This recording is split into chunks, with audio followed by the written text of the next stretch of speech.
जैसे कि वो शरीर के अंगों से पहले से परिचित है।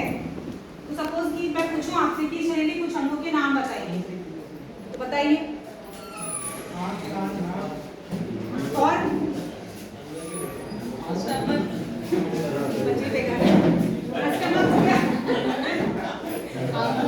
बच्चे ऐसे ही उन अंगों के नाम भी नहीं बताए कुछ। तो आपने जो अंगों के नाम बताए मुझे, जैसे कि स्टमक हो गया और आंख हो गई, नाक हो गई, पैर, हाथ, तो ये हमारे आंत है। तो इनमें से लीवर है, गुड। तो ये सारे अंग जो हैं कुछ ना कुछ कार्य करते हैं हमारे शरीर में, और इनको हम वर्गीकृत भी कर सकते हैं। मतलब दो टाइप में बता सकते हैं, एक जो हम बाहर से दिखाई देता है बाहरी अंग, और कुछ अंग ऐसे होते हैं जो हमारे अंदर है आंतरिक अंग। तो इनमें से कुछ आंतरिक अंगों को अगर हम जोड़ दें तो हमारा बन जाता है पाचन तंत्र। तो यहाँ पे आपको दिख रहे होंगे अलग अलग अंग, इसके मैंने नाम भी मेंशन कर रखे है ना। जैसे इसका नाम क्या है? लीवर, ये आमाशय, और ये ग्रीन कलर का गॉलब्लैडर, हाँ, पित्ताशय। तो ये सारे अंग मिलाकर के क्या बनाते हैं? पाचन तंत्र। ठीक है। अब जो हम खाना खाते हैं, ठीक, वो हमारे शरीर में जाके पचता है।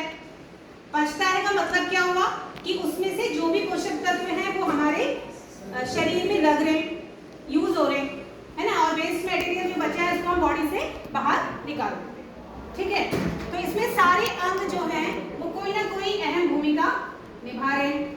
अब जैसे अगर मैं पूछूं कि आज सुबह आप नाश्ता करके आए होंगे और एमडीएम में खाना खाया होगा, तो क्या खाया आपने एमडीएम में? दाल और चावल। सब्जी भी खाई? सब्जी बनवा नहीं रहे, कोई बात नहीं, घर में खा लेती सुबह, ठीक हो गया। तो जैसे आपने दाल खाई, चावल खाया, सब्जी खाया, थे बच्चे तो मॉर्निंग में दूध पी के आए होंगे। तो अगर मैं एमडीएम की बात करूं चावल, तो चावल में कौन सा पोषक तत्व पाया जाता है?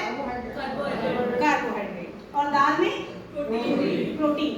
तो कार्बोहाइड्रेट जब आप खाएंगे, सपोज चावल आप खा रहे, तो जो कार्बोहाइड्रेट है उसमें उसका पाचन जो है वो हमारे मुंह में ही शुरू हो जाता है। हाँ, हमारे मुंह में क्या है ऐसा जो कार्बोहाइड्रेट को पाचन करने में मदद कर रहा है? लार। और जो लार है वो लाला ग्रंथि से निकलती है और कहाँ पे जाकर के काम करती है? कार्बोहाइड्रेट। तो इसका मतलब कि अगर हम खाना खा रहे, सपोज दाल खाई हमने, तो क्या दाल का पाचन मुंह में शुरू हो गया? नहीं, सबको पता है। तो दाल जो है वो मुंह में ही पाचित नहीं होती है ना। दाल जो है वो जब हमारे आमाशय में जाती है तो यहाँ पे जाकर के उसका पाचन शुरू होता है। लेकिन अब यहाँ पे ऐसा क्या है आमाशय में कि उसका पाचन, प्रोटीन, जो दाल में प्रोटीन है उसका पाचन यहाँ पे हो रहा है और कार्बोहाइड्रेट का पाचन मुंह में हो रहा है। तो कार्बोहाइड्रेट जो पाचन हो रहा है वो लार में जो एंजाइम पाया जाता है, कौन सा पाया जाता है? एमिलेज, जिसको हम टाइमिन भी कहते हैं। तो वो क्या करता है कि मुंह में कार्बोहाइड्रेट को पाचन करने में मदद करता है। और जब हमारा खाना आमाशय में पहुंचता है तो यहाँ पे एंजाइम होता है जिसे बोलते हैं पैक्सिन, और वो पैक्सिन क्या करता है? प्रोटीन का पाचन करना शुरू कर देता है।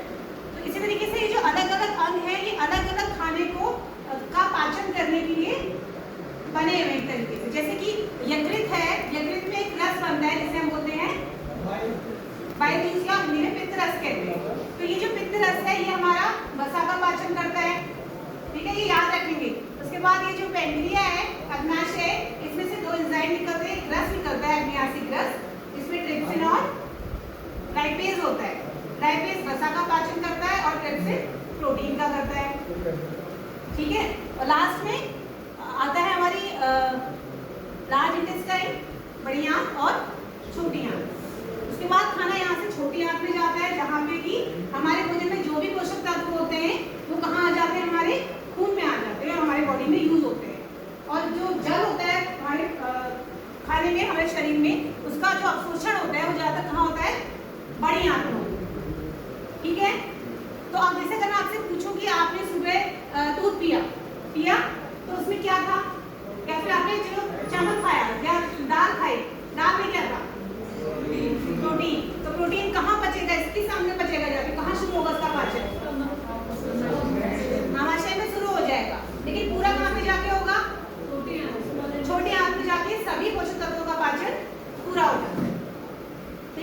सर आएंगे और कुछ